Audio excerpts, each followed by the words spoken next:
we're going to be talking to Patrick Thomas, one of the first servicemen to cross the Channel on D-Day, and finding out how a chance encounter allowed him to say goodbye to his comrades. Such a lovely man, isn't he? But whilst D-Day led to the liberation of Western Europe, this weekend will mark the 75th anniversary of a lesser-known military exercise that was vital to D-Day's success.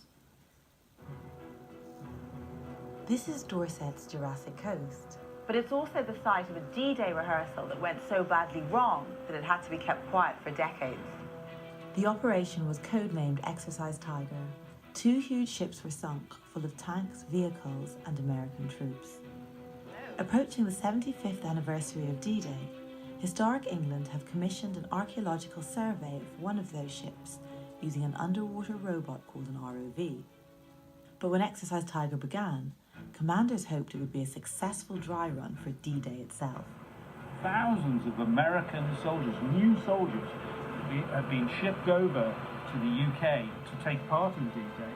And they were relatively inexperienced, so they needed all the training that they could get. Many were based in Slapton Sands in Devon, chosen to mimic the Normandy beaches. Aged 11, Pam Wills was evacuated to a nearby village and made friends with the US troops. The American soldiers used to come down from Widdicombe Woods and bring us sweets and chocolate and comics and things and stay talking with us. But on the 27th of April 1944, passing time with the locals was over as Exercise Tiger began. The first convoy headed towards Slapton. Tragically, nearby German torpedo boats intercepted their communications and attacked.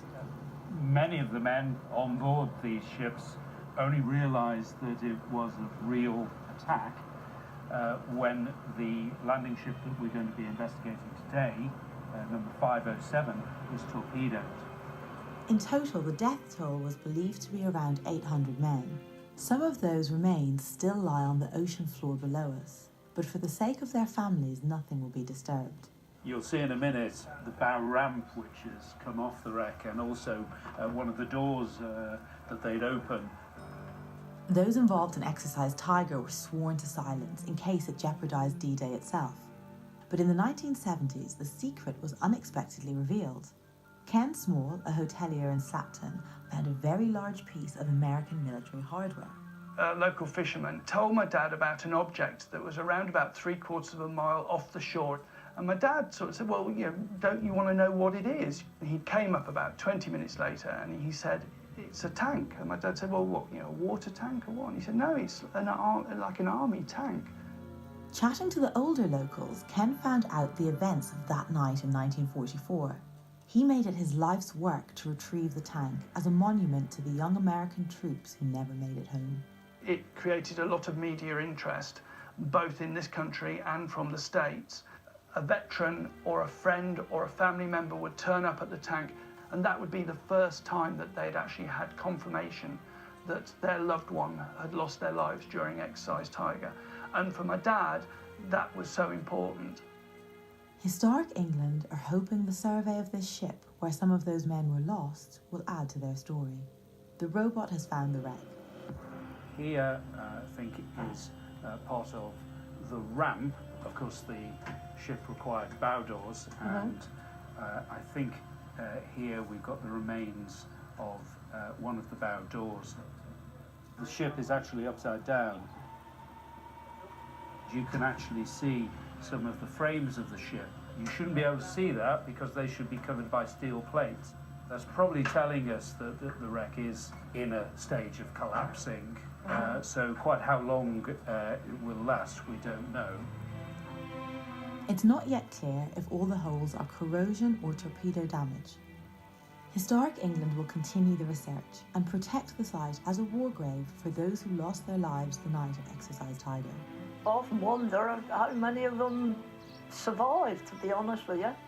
I've never heard or seen any of them since they left us that night. If the troops had not had the chance to practice, then perhaps D-Day would have failed. And Historic England are diving again on the 11th of May. Well, just over 5 weeks after Exercise Tiger, thousands of troops would arrive on the beaches of Normandy for D-Day. And one of the first servicemen to cross the Channel was Patrick Thomas, who we chatted to just before we came on air with his friend and historian John Henry Phillips. Well, Patrick and John, thank you so much for joining us. What was your role then in the war, Patrick? I was a telegraphist, a wireless operator, using the Morse code. Da-da-da, etc.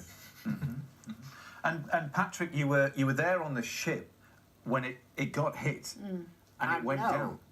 What happened, that we were working watch and watch about, 2 hours on, 2 hours off, very, very tiring.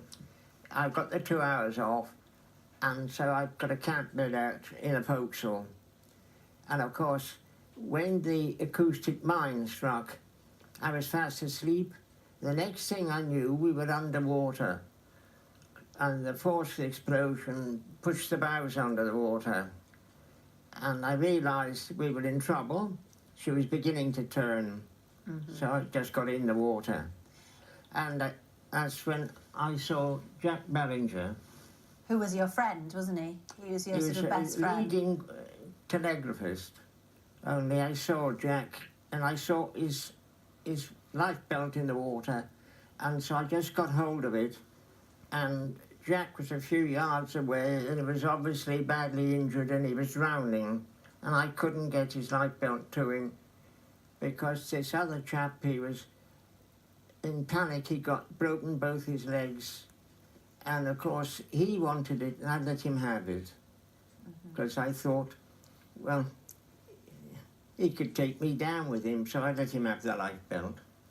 And how many went down with the ship, Patrick? I think there were about 40. So how did you two then meet each other initially? Well, it was pure chance, I suppose. I was volunteering on a trip to take D-Day veterans back to Normandy. In 2016, Patrick was one of those veterans. I was left off the rooming list, and someone said, go and knock on Patrick's door, I think he's got a spare bed. And that was it, basically. You know, he opened the door.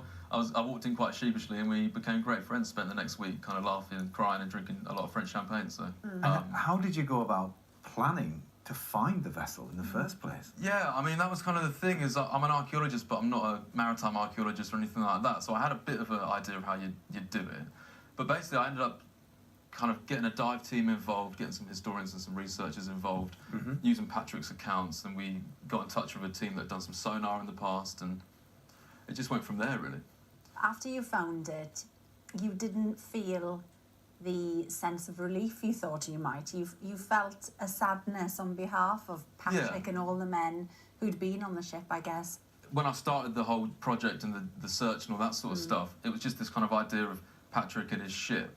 And then as the story went on and I ended up finding out, you know, seeing pictures of the people that went down, I met family of the men that lost their lives, and it became more than that. And then when it actually came to the expedition and actually diving, I mean, I had to learn to dive to do it. I'd never done any of that either. So once I got to the bottom of the English Channel, it was mixed emotions, really. It wasn't this kind of like jubilant, like, this is amazing. It was just all very real at that point, I think, you know. It wasn't what I'd expected at all, actually. Has it given you any sense of closure at all? Well, I buried it, you see, all these years. I never really spoke about it. It wasn't until Paul introduced me to an iPad and told me how to use it. Then I started to reminisce on Facebook, and that's when it all started to come back. And I do feel emotional at times,